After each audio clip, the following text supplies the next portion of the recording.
हरे कृष्णा। तो हमने अभी तक चर्चा किया था, है ना, कि किस प्रकार भगवान इन्हें दुष्ट बोल रहे हैं।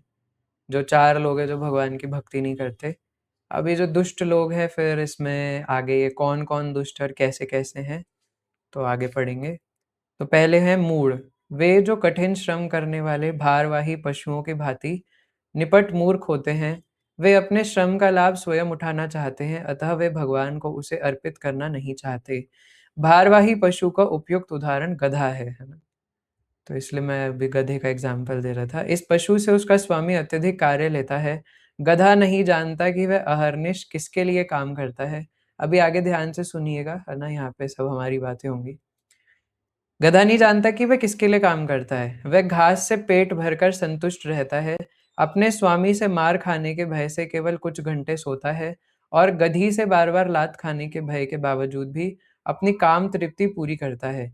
कभी-कभी गधा कविता करता है और दर्शन बघाड़ता है, किंतु उसके रेंकने से लोगों की शांति भंग होती है।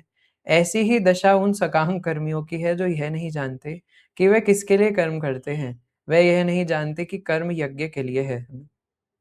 तो कहते हैं कि पहले लोग वो मूढ़ लोग हैं, मूर्ख लोग हैं। मूढ़ मतलब मूर्ख, है ना?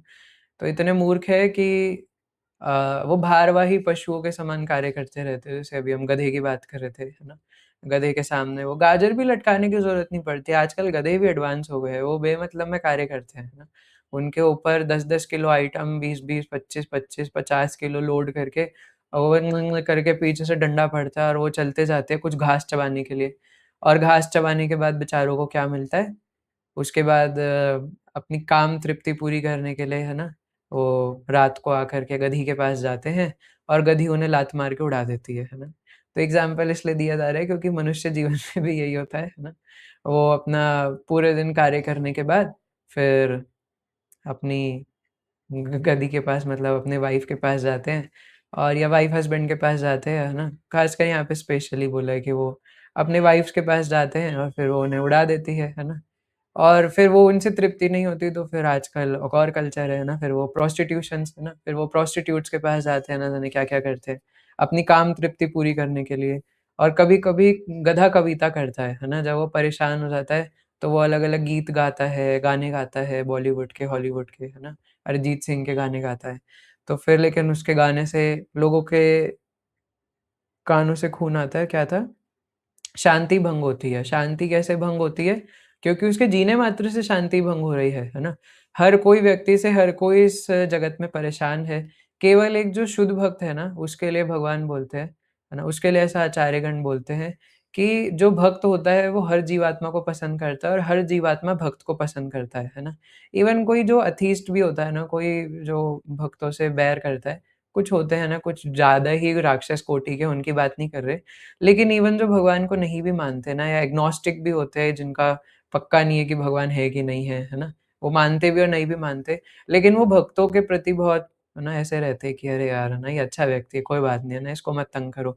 मैंने कई लोग ऐसे देखे हैं जो खुद भक्ति नहीं करते, है ना? लेकिन वो दूसरों को सपोर्ट करते हैं और दूसरों को मतलब कई लोग हैं जो नहीं भी करते, है ना? लेकिन अगर हम अच्छे से व्यवहार करेंगे और अच्छे से भक्ति करेंगे ना, तो ये एक भक्त के अंदर क्वालिटी होती है कि सब लोग उसको पसंद करते हैं, है ना? तो सब लोग उसको पसंद करेंगे और कोई भी उससे बैर नहीं करेगा अगर हम व्यवहार अच्छा रखेंगे तो। क्योंकि लोग देखेंगे यार इसमें कुछ तो अलग बात है, कुछ तो है इसमें अच्छा, है ना? तो इसलिए मेजॉरिटी लोग उससे फिर बैर नहीं रखते, है ना? कोई बहुत ज़्यादा भगवान और भक्तों से ईर्ष्या करता है तो उसकी बात अलग है ना?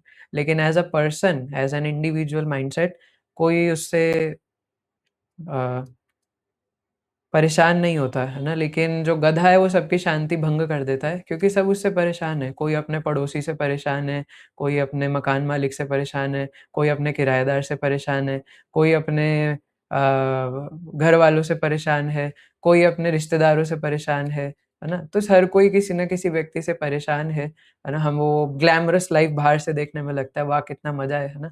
लेकिन पीठ पीछे सब एक-दूसरे को गाली दे रहे होते हैं। तो इसलिए परेशानी तब तक रहेगी जब तक मन भगवान के शरण में नहीं लगेगा।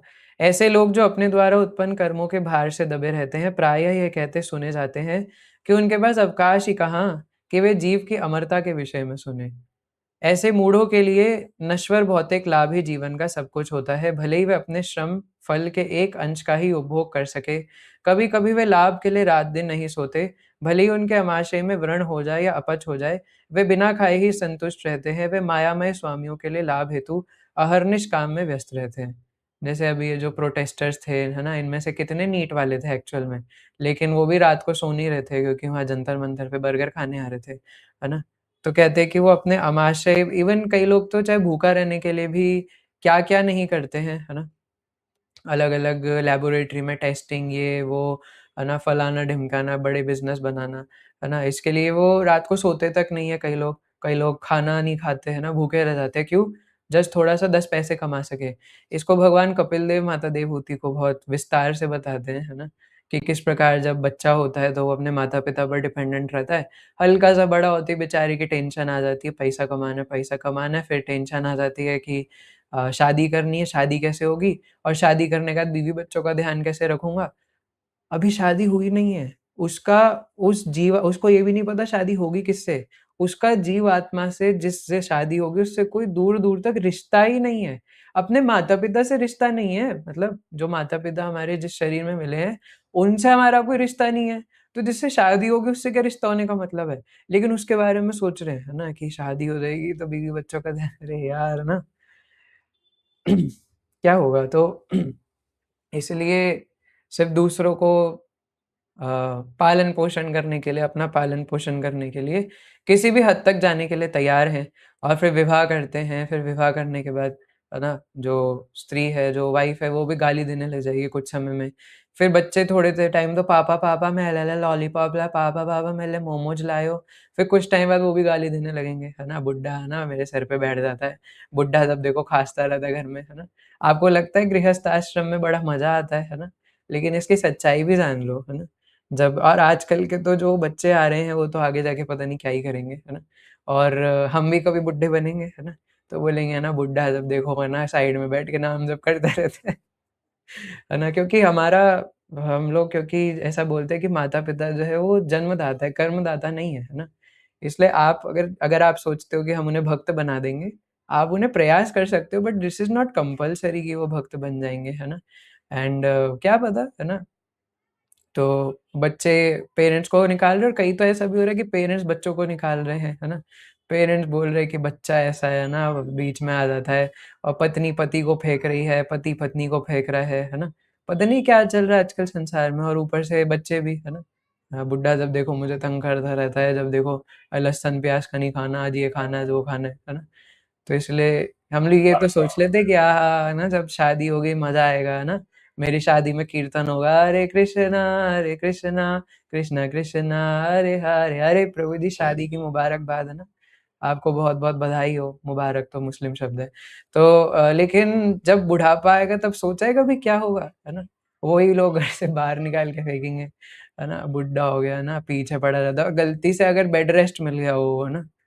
आपको लगता है आने वाले समय पे कोई ऐसा, क्योंकि जब बेड रेस्ट होता है ना तो कई बार किसी का स्टूल भी साफ करना पड़ता है घरवालों का, है ना? आपको लगता है कोई आपका स्टूल साफ करेगा? लेकिन जगन्नाथ जी ने किया था अपने एक भक्त का, है ना? जगन्नाथ जी के एक भक्त, शायद सालबे की तो स्टोरी है ना, if I am not wrong. तो नहीं, अच्छा कोई और, ओके, है ना, सॉरी। तो जगन्नाथ जी के एक भक्त हैं, है ना? मुझे नाम नहीं पता उनका, मैं सालबेग बोल रहा हूँ तो कुछ लोग ठेंगा दिखा रहे हैं। तो जो भी है, लेकिन वो इतने बीमार पड़ गए थे, इतने बीमार पड़ गए थे एक बार कि जगन्नाथ जी खुद आके उनको सफाई करते थे और वो बोलते थे जगन्नाथ जी से कि जगन्नाथ जी आप ऐसा क्यों कर रहे हैं? तो जगन्नाथ जी बोलते थे कि तुम मेरे हो, है ना? मैं नहीं करूँगा तो कौन करेगा, है ना? मैं थोड़ी ना कभी अपवित्र होऊँगा। तो इसलिए सोचो जगन्नाथ जी भी आकर के ऐसा करते हैं, लेकिन आने वाले समय में आपको लगता है कोई एक-दूसरे का मल साफ कर, कोई बेड रेस्ट हो उसको ज़हर दे के वहीं मार देंगे, है ना? भाड़ में जाए बुड्ढा, है ना? पता नहीं जब देखो क्या समझता है अपने आप को, करोड़पति बन गया तो, है ना? जब देखो, है ना, गंदगी करता रहता है घर में, वहीं मार देंगे गोली। तो लेकिन ऐसे लोगों के लिए और अपनी खुद की इंद्रियों को तृप्त करने के लिए वो पैसा कमाता है। कोई इसमें भी बोल सकता है अरे मेरे पे खूब पैसा होगा तो मैं दास-दासियाँ रख लूँगा घर में, क्या फ़ायदा है ऐसे, है ना? कोई ज़बरदस्ती आपसे पैसे लेकर के आपके लिए कार्य कर रहा है, तो इसमें जो दिमाग है ना वो बिल्कुल सड़ जाता है। फिर दिमाग जब सड़ जाता है तो लोगों को दारू पी करके रहना पड़ता है, सिगरेट फूँक करके रहना पड़ता है। अब देखो जो बड़े-बड़े अमीर होते हैं ना, उनको भी इतनी एंग्ज़ायटी होती है कि वो हर समय दारू पिएँगे, सिगरेट फूँकेंगे, दारू पिएँगे, सिगरेट फूँकेंगे क्योंकि बेचारों से रहा ही नहीं जाता। और एयरपोर्ट्स के पास कहीं-कहीं महँगे-महँगे बार्स होते हैं, है ना? मुझे एक्सपीरियंस नहीं है, जो सुना है वो बता रहा हूँ ना, तो वहाँ पर जाकर के लोग 1-1 2-2 लाख रुपए की दारू है ना 1 मिनट में खरीद के पी जाते हैं, है ना? क्यों? Because they are so anxious है ना? उन्हें लगता है कि वो लोग बहुत अमीर हैं और बहुत लोग अ अ, अपने आप को राजा समझ रहे हैं, है ना? लेकिन क्या ऐसे राजा जो अपनी इंद्रियों के भरोसे रहना पड़े? इंद्रियाँ जहाँ नचा रही हैं वैसे नाचने के लिए तैयार हैं, तो ऐसे लोग मूर्ख हैं, है ना? असली तो राजा वो है जो अपने इंद्रियों को संयम में रख सकता है ना? अब कोई बोले तो हाँ, तो क्या हो गया भई मैंने इतना कमाया, मैं नहीं पी सकता क्या? दिस इज़ लाइफ़ है ना? This is life bro, this is life है ना? मैं पीना चाहता हूँ, मैं पीऊँगा, मैं खाना चाहता हूँ, मैं खाऊँगा, तुम्हें दिक्कत क्या है? तो उसके बाद तुम एंग्ज़ियस क्यों हो ज़रा ये बता दो बस, है ना? उसके बाद भी तुम्हारी परेशानियाँ क्यों नहीं खत्म हो रही है ना? सो कोई अगर पूछे कि क्योंकि हमें अपने आप में कन्विक्शन होना चाहिए, नहीं होगा तो फिर हम दूसरों को कैसे बताएँगे, है ना? कोई बोले this is my life bro, your life is your life, you chant Hare Krishna mahamantra, let me drink my beer can, है ना? व्हाट इज़ योर प्रॉब्लम, है ना? तुम्हारी दिक्कत क्या है? मैं दारू पीऊँ, तुम नाम जप करो, है ना? करना है जो मर्ज़ में आए वो करो, मुझे अपना करने दो। नहीं, है ना? क्योंकि हम जो विधि बता रहे हैं, उससे तुम्हारी life times of life time problems खत्म हो जाएँगी। और फिर दोबारा तुम्हें एंग्ज़ियस होकर के दारू नहीं पीना पड़ेगा, है ना? तुम्हें ये सब यहाँ पर चीप थ्रिल्स ढूँढने की ज़रूरत नहीं है जो तुम अभी कर रहे हो। तो इसलिए बिना खाए भी संतुष्ट रहते हो पैसा कमाने के लिए, लेकिन भागवतम में भगवान कपिल देव, माता देवहूति से कहते हैं कि जब व्यक्ति बूढ़ा हो जाता है, तो बीमारियों से घिर जाता है, लोग उसके उसके ब भाई-बंधु भी उसको पूछना बंद कर देते हैं, है ना? और ऐसे मूर्ख की पहचान क्या है कि वो कहता है, "अरे! मेरे पास समय ही कहाँ कि मैं जीव की अमरता के बारे में सोच सुनूँ।" है ना? कई भक्त हैं, है ना? तो मतलब भक्त नहीं, कई लोग होते हैं जिनको हम लोग कई बार कॉल करते हैं कि आप भगवद गीता क्लास में क्यों नहीं आ रहे? है ना? आप बोलेंगे तो इवन आपको पता नहीं है हम लोग कई लोगों को कॉल करते हैं, हम उनसे कहते हैं आप डेली नहीं आ सकते, हम आपके लिए हफ्ते में 1 बार कर देते हैं, हफ्ते में 3 बार कर देते हैं। अच्छा उतना नहीं, हम आपके लिए 15 दिन में 1 बार कर देंगे। अच्छा उतना नहीं, हम आपके लिए महीने में 1 बार कर देंगे। एंड आप यकीन नहीं मानेंगे कई बेवकूफ़ प्रजाति के लोग ऐसे हैं जो महीने में आधा घंटा निकालने के लिए तैयार नहीं है कह कर के कि हमारे पास समय नहीं है। अब ऐसे लोगों को गधा ना बोले तो क्या बोले, मूर्ख ना बोले तो क्या बोले, है ना? अब वैसे ये गधा जो भगवान बोल रहे हैं, हम नहीं बोल रहे। क्योंकि भगवान उन्हें डाँट रहे हैं कि गधे कहीं के, है ना? जैसे कई बार हम लोग भी कुछ गलती करते हैं तो हमारे पापा लोग भी बोलते हैं ना, "एक गधा ये एक नंबर का है ना?" तो ऐसे ही भगवान भी वो प्यार से बोल रहे हैं ना, ऐसा नहीं कि गाली गाली भी वो प्यार से दे रहे हैं, गधा कहीं का, है ना? इसको पता है ये सब करके इसको एंग्ज़ायटी फ़ील होगी, एकदम पागल गधा कहीं का एक नंबर का, है ना? अपना दिमाग खराब करता रहता है। यूँ नहीं कि मेरे पास आ जाए, है ना? भगवान सीधा-सीधा उसको चीज़ प्रदान कर सकते हैं लेकिन नहीं, है ना? मैं तो जा कर के मरूँगा। तो एक बार आप में से किसी ने पूछा था कि भगवान के भरोसे क्यों रहे? देखो, है ना? जैसे मैं इसके लिए एग्ज़ाम्पल दिया था कि कोई ऊँची-सी अलमारी है ना? और उसके ऊपर कुछ खिलौना रखा है और अब बच्चा जो है वो कोशिश करे उस खिलौने को खुद लेने की, चेयर पे चढ़ के, चेयर के ऊपर स्टूल रख के, उसके ऊपर लेने की कोशिश करे लेकिन पैर फिसला, स्टूल गिरा और लेके सर फूटेगा और सर पे चोट लगेगी, है ना? लेकिन वहीं जाकर के अगर मम्मी से थोड़ा गिड़गिड़ा दे, "मम्मी प्लीज़ दे दो।" मम्मी बोलेगी, "नहीं, कल पेपर है ना, पढ़ाई करो।" "मम्मी बस 15 मिनट दे दो, 15 मिनट खेलूँगा, बस 15 मिनट दे दो।" तो ऐसे रोएगा तो मम्मी शायद मान जाए रो-रो करके, है ना? जितने अच्छे से रोएगा उस उतने चांसेज़ है मम्मी को मनाने के, है ना? तो वैसे भी माता लोग जल्दी मान जाते हैं, उनको मैनिपुलेट करना आसान है। तो इसलिए उनको बस थोड़ा-सा रो-धो दो तो वो मान जाएँगे। तो वैसे ही वो खिलौना दे देंगे, अच्छा, अच्छा चल ले ले, लेकिन सिर्फ़ 15 मिनट खेलना है ना, इससे ज़्यादा नहीं और पापा को नहीं बताना, है ना? तो वो ला कर के दे देंगे, है ना? तो इसी प्रकार से भगवान कृष्ण करोड़ों माँओं से भी ज़्यादा प्रेम करते हैं, है ना? और श्रीमती राधा रानी, वो तो उनसे भी ज़्यादा कंपैशनेट है ना? ऐसे वृंदावन में वर्णन आता है कि भगवान जन्माष्टमी के दिन, है ना? या अपने बर्थडे पे ऐसे नॉर्मली भी वृंदावन के कोई लोग आते थे, तो उनको जैसे जो भिखारी होते हैं, कोई भी होते हैं, कोई ब्राह्मण है, भिखारी है, कोई भी है, तो भगवान ऐसे सिंहासन पर राजकुमार की तरह बैठ जाते हैं। 7 साल के कृष्णा और सबको है ना, कोई धन, कुछ भी मक्खन, घी, दूध, है ना? तो ये सब जो भी उनके पास था, वो ऐसे बाँटते रहते थे। तो श्रीमती राधा रानी कहती, "यार, ये क्या बात हुई? अब किसी के पास इतना सा पात्र है और किसी के पास इतना बड़ा पात्र है, तो डिस्क्रिमिनेशन हुआ।" तो राधा रानी क्या करती है कि जो अपना-अपना पात्र लेके आते हैं, उसको तो भर के देती हैं, लेकिन अपने हिसाब से भी एक सेम साइज़ का पात्र सबके लिए रखा हुआ है, उसमें और अलग से भर के देती हैं और इसके अलावा भी किसी को कुछ चाहिए होता है तो और भर के देती हैं, है ना? तो ऐसी श्रीमती राधा रानी हमारी कंपैशनेट है ना? तो वो हमारे जो भगवान हैं, पितामह से जगतो माता धाता पितामह, वो हमें करोड़ों माँओं से भी ज़्यादा प्रेम करते हैं।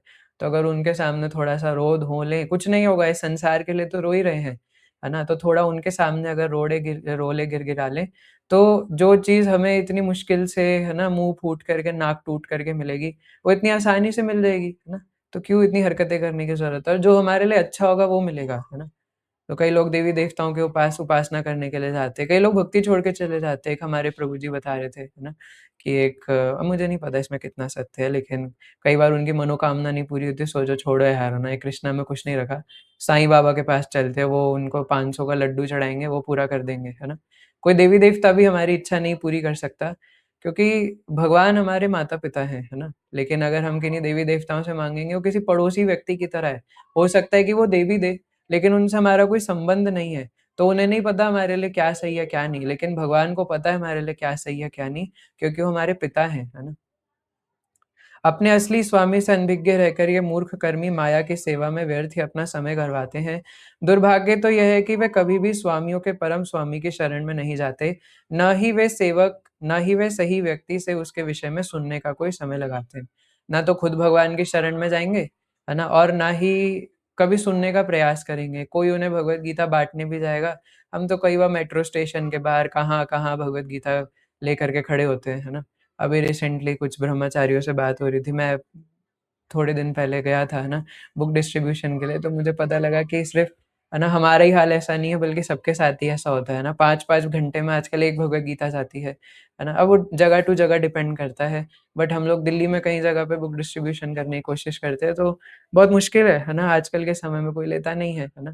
तो उनके पास समय नहीं, उनकी लाइफ़ इतनी फ़ास्ट पेस्ड हो चुकी है, कोई अपनी गर्लफ्रेंड से मिलने जा रहा है, कोई कॉलेज जा रहा है, कोई सब लोग एंग्ज़ियस है कि पैसा कैसे कमाना है और अमीर कैसे बनना है और अपनी लाइफ़ को कैसे अच्छे से चलाना है ना? लेकिन अ, ये जो जीवन है ना, भक्ति जीवन वो इतना ज़्यादा सरल है ना? कि कोई अगर उसमें आ कर के और बस वहाँ पर रह कर के नाम जप करे, थोड़ा प्रचार करे, भगवद गीता का अध्ययन करे, प्रसाद खाए और सो जाए, है ना? दैट्स इट, और कुछ करने की ज़रूरत नहीं है। लेकिन ज़बरदस्ती अपने जीवन को इतना ज़्यादा कष्टदायी बनाने के लिए करते हैं। आगे कहते हैं, जो सूकर विष्ठा खाता है, वह चीनी तथा घी की बनी मिठाइयों की परवाह नहीं करता। उसी प्रकार मूर्ख कर्मी इस नश्वर जगत के इंद्रियों को सुख देने वाले समाचारों को निरंतर सुनता रहता है, किंतु संसार को गतिशील बनाने वाली शाश्वत जीव शक्ति के विषय में सुनने में तनिक भी समय नहीं लगाता। तो इसके ऊपर मुझे थोड़ा समय लगेगा एक्सप्लेन करने में, सो कोई दिक्कत तो नहीं अगर मैं आपके 5-10 मिनट और ले लूँ तो? तो यहाँ पे कहते हैं कि जो सूकर विष्ठा खाता है मतलब जो मल खाता है, स्टूल, है ना? अलग-अलग भाषा में बता दूँ किसी को नहीं पता हो तो। तो जो स्टूल ईटर्स हैं, जो हॉग्स हैं, तो वो चीनी तथा बेसन से बनी हुई बेसन की बर्फ़ी खाने, है ना? आप किसी सूअर को जाके बेसन की बर्फ़ी या काजू कतली दो, वो नहीं खाएगा, है ना? उसको चाहिए कीचड़ और मल, है ना? सूअर यही सब खाते हैं, उनको उसी में मज़ा आता है। और कहते हैं कि वो इसलिए मल से इसलिए कंपेयर किया गया है कि वो इस संसार के समाचारों को सुनने में तो बहुत निष्ठा रखता है, लेकिन भगवत भक्ति के बारे में नहीं सुनना चाहता। उसको कितना भी आकर के थोड़ी चुगली कर दो, बता दो, है ना? इवन हम लोग भी यही सब करते हैं, इवन डिवोटीज़ होकर के भी, है ना? जो हम नियोफाइट डिवोटी सो कॉल्ड है ना? चुगलियों में कई बार लग जाते हैं। तो हमारे शास्त्रों में तो बताया है कि चुगली करना इस संसार का सबसे भयंकर पाप है ना? लेकिन इस प्रकार चुगली में लगे रहते हैं अलग-अलग तरीके से, है ना? तो समाचार, है ना? कई लोग तो जो बड़े बुड्ढे हैं वो न्यूज़ चैनल लगा कर के देखते हैं, और कई तो लोग बोलते हैं, बेटा न्यूज़ देखा करो, दुनिया के बारे में पता अरे क्या पता करूँ यार मैं दुनिया के बारे में? वहाँ पे ईरान यूक्रेन से, है ना? को पता है रशिया यूक्रेन से लड़ रहा है, और कौन था? ईरान अमेरिका से लड़ रहा है ना? कौन सो किससे लड़ रहा है? अरे भाई मैं क्या करूँ ये जान कर के? इससे मेरा क्या फ़ायदा? है ना? जंतर-मंतर पे कौन प्रोटेस्ट कर रहा है, कौन किसको गाली दे रहा है, किसने किसको लाठी मारी, इससे मेरा क्या फ़ायदा? मैं क्या करूँ ये सब जान कर के? ना नहीं बेटा, समाचार देखो, तुम्हें पता लगना चाहिए कि तुर्की में 8 मैग्नीट्यूड का भूकंप आया। तो मैं क्या करूँ वहाँ जाके बिल्डिंग बनाऊँ जा कर के, भूकंप आ गया तो, है ना? तो ठीक है ना, मतलब आप उनके लिए कंपैशनेट होके भी क्या कर लोगे? कर क्या लोगे अगर वो समाचार आपको मिल भी गया? और वैसे भी आजकल यहाँ पे इंडिया में तो लोग इतने चुगलखोर है कि वो मीडिया देखने की ज़रूरत ही नहीं है। कोई बात अगर ऐसे ज़रूरी होगी तो लोग बता ही देंगे, "अरे सुना क्या? है ना तुर्की में भूकंप आ गया, बिल्डिंग गिर गई।" है ना? वो बता ही देंगे, कोई जानने की ज़रूरत ही नहीं, ज़बरदस्ती न्यूज़ 18 इंडिया लगा के, है ना, सुन रहे आज की ताज़ा खबर है ना, ये हो गया, वो हो गया, इसकी भैंस मर गई, है ना? अरे इसमें ताज़ा क्या है, अगर कोई मर गया, अगर कहीं बिल्डिंग गिर गई, है ना? सच में न्यूज़ में आजकल वैसे भी दिखाते भी यही सब है। चांदनी चौक में 3 मंजिला इमारत गिरी, इसमें क्या ताज़ा खबर है ना? इसमें ताज़ा क्या है तो बता दो, सब कुछ तो बासी है, क्या करूँ मैं सब जान कर के? तो ये श्रील प्रभुपाद भी अपने लेक्चर्स में बोलते हैं ना कि they read newspapers in the toilets and they से, है ना, पहली बात तो बैठे बासी जगह में हैं और वहाँ पे बैठ के बोल रहे हैं कि हम ताज़ा खबर पढ़ रहे हैं। आखिर ताज़ा है क्या उसमें, है ना? तो ऐसे ही अब वो बस चेंज हो चुका है थोड़ा, इतने बड़े अखबार से और इतने बड़े टीवी जैसे डब्बे से इतने जैसे छोटे डब्बे में फ़ोन में आ चुके हैं। और उसमें भी वो यही सब कर रहे हैं। अब आप ये बोलो कि नहीं हम न्यूज़ नहीं देखते, तो इंस्टाग्राम की चैट में, है ना, या मीडिया में चुगली तो चल रही है, किसने किसको मारा, आमिर खान की 3 शादी हुई, क्या नहीं हुआ, ये नहीं हुआ, वो नहीं हुआ। बस ये सब डाले जा रहे हैं और लोग कंट्रोवर्सी देख भी रहे हैं, है ना? और कई लोग तो इवन मैंने जितना सुना है कई लोग ऐसा स्क्रिप्टेड करते हैं, है ना? सिर्फ़ अपने व्यूज़ बढ़ाने के लिए और लोग उसको सत्य समझ करके देख रहे हैं, है ना? जो बनाने वाला है वो भी पागल, देखने वाला भी पागल, है ना? तो बनाने वाला तो कर ही रहा है और देखने वाला भी देख-देख करके पागल हो रहा है ना? तो इवन मैं तो कई बार है ना जो हमारे पहले डिवोटीज़ जुड़ते थे ना ऑनलाइन क्लास में, मैं तो उनको इवन ये तक मना करता हूँ कि मेरी रील्स भी मत देखा करो, है ना? इवन इंस्टाग्राम खोल करके, क्योंकि वो नए लोगों को अट्रैक्ट करने के लिए है, वो आपके लिए नहीं है ना? भले ही कई बार उसमें कुछ ऐसी भी चीज़ें होती हैं जो मेबी हमें मीडियोकर स्तर में भी काम आ सकती है, लेकिन स्टिल, है ना, क्योंकि इंस्टाग्राम इज़ वेरी डेंजरस, है ना? तो अब ये संसार इसी तरीके से काम करता है, तो हमें, है ना, उसमें ज़्यादा कंटेंट को कंज़्यूम करने के लिए नहीं रहना चाहिए, है ना? इवन इंस्टाग्राम तो बहुत डेंजरस एप्लीकेशन है, एक बार को यूट्यूब फिर भी थोड़ा-सा सही है ना? लेकिन इंस्टाग्राम तो कुछ ज़्यादा ही डेंजरस एप्लीकेशन है, हर समय वहाँ पे ना जाने 1-1 सेकंड में क्या-क्या हो जाता है। कुछ भी कहीं से भी कैसे भी आ जाता है ना चाहते हुए भी, है ना? एल्गोरिदम ऐसे काम करता है, आप नहीं भी चाहोगे तो भी कुछ उल्टा-सीधा आ जाएगा, है ना? तो इस प्रकार अपना समय गँवाते हैं चुगली करने में या फिर चैटिंग में बताएँगे या फिर जा कर के बताएँगे, "अरे पता है ना? वो है ना अपनी पड़ोसन है ना, उसके साथ ऐसा हो गया। अरे वो अपने था नहीं पड़ोस का शर्मा का लड़का, है ना? भाग गया है ना एक लड़की के साथ, है ना? अरे वो नहीं था, अरे ये नहीं था।" और भक्तों में भी ऐसे ही, है ना? "अरे वो अपने मंदिर के ब्रह्मचारी थे ना, अरे वो व्हाइट कपड़े वाले प्रभु जी, अरे वो थे ना इनिशिएटेड ड्यू, अरे वो टेम्पल प्रेसिडेंट नहीं थे।" है ना? अगर हम इसी में अपना जीवन लगा देंगे तो क्या होगा? लेकिन उनको जाकर के हरि कथा ये सब सुनने का हमारे पास समय नहीं है, सॉरी, है ना? लेकिन उनको कोई बता दे वो जैसे कई कॉर्पोरेट में ऑफ़िसेज़ में काम करते हैं, उनको जाकर के बताओ हरि कथा के बारे में, नहीं सुनेंगे। लेकिन कौन-सा कलीग कौन-सी दूसरी कलीग के साथ भाग गया, वो उसको सुनने के लिए तैयार है ना? कौन से बॉस के पेट में कौन-सी किडनी में स्टोन हो गया, वो सब सुनने के लिए तैयार है। लेकिन उनको थोड़ा हरि कथा पता है नहीं, है ना? ये सब माफ़ कीजिए, ये सब है ना भगवान-भगवान की बातें मैं नहीं मानता हूँ, है ना? मुझे माफ़ कीजिए, राम-राम जी, है ना? मैं भगवान से दिल को मानता हूँ, नहीं सॉरी, दिल से भगवान को मानता हूँ, है ना? मुझे ये सब मत बताओ आकर के। तो यहाँ पर इसलिए कह रहे हैं कि जो सूकर विष्ठा खाता है, वो चीनी तथा घी से बनी मिठाइयाँ क्यों खाएगा, है ना? तो इवन भगवान ऋषभ देव भी अपने पुत्रों को 5वें स्कंद के 5वें अध्याय के पहले श्लोक में भागवतम में यही कहते हैं कि पुत्रों, है ना, इस संसार में अधिक मेहनत करना इकोनॉमिकल बहुत पैसा कमाने के लिए या बहुत मेहनत करना ऐसा है जैसे सूअरों का मल खाना, है ना? क्योंकि सूअर को मल खाने में जितना आनंद मिलता है, हम इस संसार में जो कुछ भी कर रहे हैं, हमें भी इक्वल अमाउंट का आनंद मिल रहा है। आनंद तो पहली बात गलत शब्द है ना?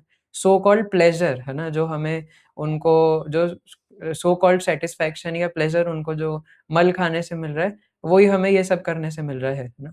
चाहे वो सेक्स लाइफ में लगे हुए हैं, है ना? चाहे वो बहुत अच्छा-अच्छा खाना खा रहे हैं, है ना? जो जो मज़ा हमें 5 स्टार होटल में, है ना, लैज़ानिया खाने में और डोमिनोज़ का पिज़्ज़ा खाने में और क्या पनीर टिक्का, है ना, और ये सब खाने में जो आता है, वही सेम मज़ा एक सूअर को मल खाने में आ रहा है ना? अब फ़र्क ये है कि हम लोग भगवान को भोग लगा कर के खाते हैं, तो वो ट्रांसेंडेंटल हो जाता है, प्रसाद बन जाता है ना? लेकिन जिस प्रकार अपनी इंद्रियों के लिए खा रहे हैं, वो सारे एक जैसे हैं, चाहे वो सूअर हो, मनुष्य हो या कोई भी हो, है ना? इवन हमें भी एज़ अ डिवोटीज़ ध्यान रखना चाहिए कि प्रसाद के नाम पर हम अपनी इंद्रियों को ना पोषित करें हर समय। इसके लिए एक कथा आती है ऐसी, है ना, कि इंद्रदेव को ना हमेशा कुछ न कुछ हाथ में खुजली लगी रहती है है ना? कि वो हमेशा भगवान की लीलाओं में टांग अड़ाते हैं। इवन ये जो भागवतम का श्लोक भी है ना, एते चांचकलः पुंसः कृष्णस्तु भगवान स्वयं, कि इन सभी अवतारों में कृष्ण साक्षात भगवान है और बाकी सब है ना उनके अंश हैं। तो उसमें भी जो पहली लाइन है उसमें ये आता है कि इंद्रदेव बार-बार गड़बड़ करते हैं और भगवान उनको रक्षा करने के लिए आते हैं, इंद्रदेव के लिए आते हैं बार-बार।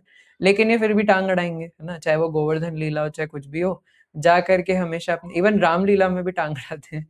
तो उनकी हिस्ट्री इस प्रकार से थोड़ी खराब है ना? जहाँ देखो वहाँ पे टाँग अड़ाते रहते हैं।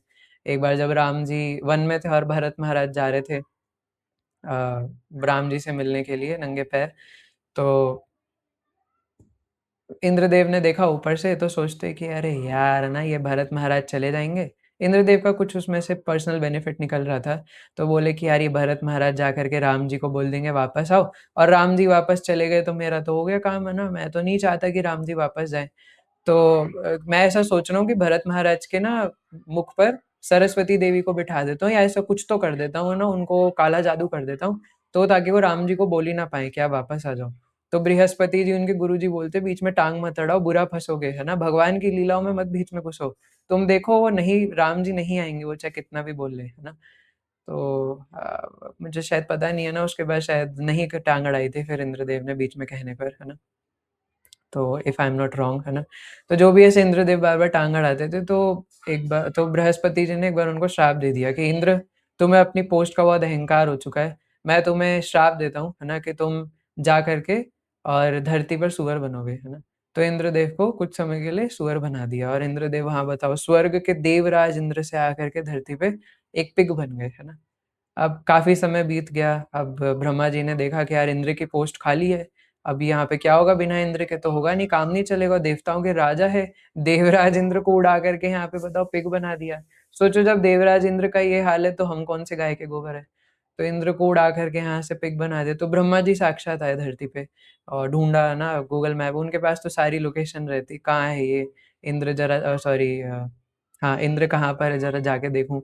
तो देखा कि एक झोड़ में पड़ा हुआ है ना, वहाँ पर एक कीचड़ में और मल खाते-खाते, और एक बड़े से जंगली सूअर बन के घूम रहे हैं और साथ में उनकी एक सूअरिन वाइफ़ है और 12 सूअर छोटे-छोटे बच्चे हैं, है ना, जो वहाँ पे घूम रहे हैं और वो सूअर जैसी आवाज़ निकाल रहे हैं। अब मुझे आता नहीं है ना, किसी को आता है तो।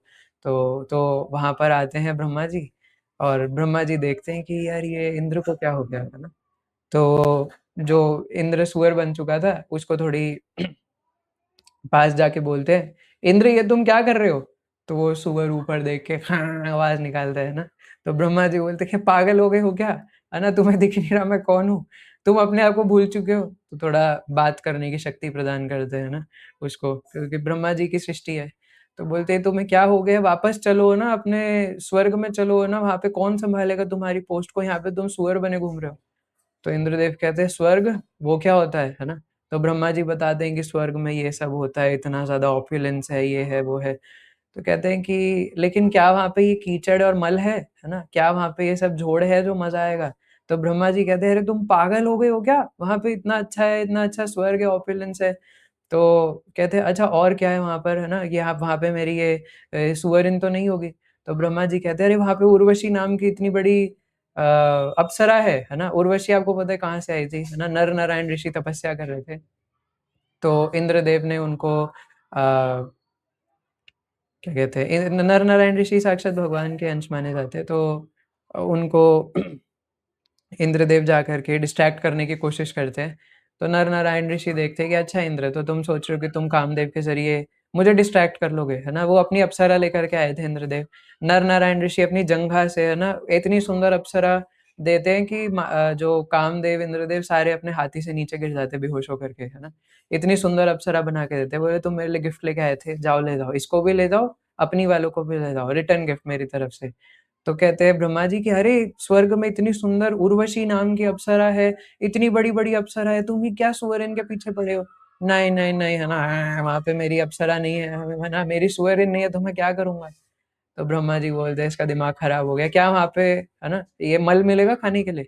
तो ब्रह्मा जी बोलते हैं तुम्हारा दिमाग खराब है, वहाँ पे इतना शाही टोस्ट मिलता है, शाही पनीर मिलता है, क्या-क्या नहीं मिलता, छेना गाजा मिलता है, तुम ही क्या मल के पीछे पड़े हो?